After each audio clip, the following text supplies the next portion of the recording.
Bon, c'est très vrai, le mouvement M5 RFP a rejeté la résolution pour la sortie de crise proposée par la CEDEAO.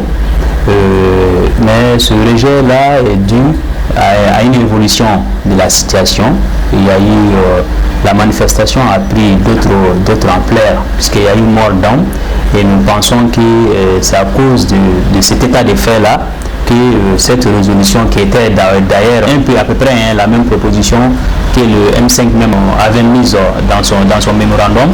Donc nous pouvons dire que je ne pense pas si c'est tenable, si cette position elle est tenable, puisque dans des négociations pareilles, il faut quand même qu'on aille avec concession sur concession, c'est-à-dire chacun quand même va renoncer à certaines parts de ses revendications.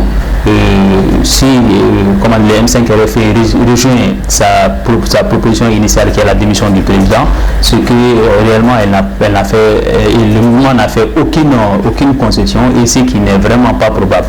Je ne pense pas si cette position-là elle est tenable, et si vraiment s'ils vont avoir gain de cause, ce serait très difficile, parce que ça veut dire qu'il n'y aura pas de négociation, ça veut dire qu'il n'y aura pas de partie de discussion et de dialogue. Là, généralement, le temps est un bon médicament aux colères, le temps est un bon médicament aux frustrations, le temps est un bon médicament à des sentiments comment dirais-je, dû au mal qu'ils ont reçu. Donc moi je pense que ça peut changer, ça peut évoluer positivement, ça peut évoluer positivement.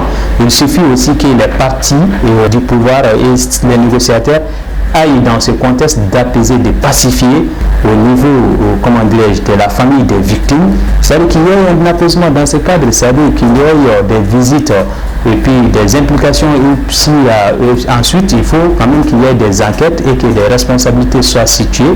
Et quand même un début d'enquête, quand même un début de coupable devant les faits, et ce qui va beaucoup apaiser la situation. Et si on a ça, je pense que les belligérants peuvent revenir sur la table de négociation et la situation peut évoluer positivement. Nous pensons qu'on peut espérer sur des bonnes avancées avec l'arrivée des 4 présidents annoncés. Il y a un président qui vient parler pour l'apaisement. C'est une chance qu'il faut vraiment saisir.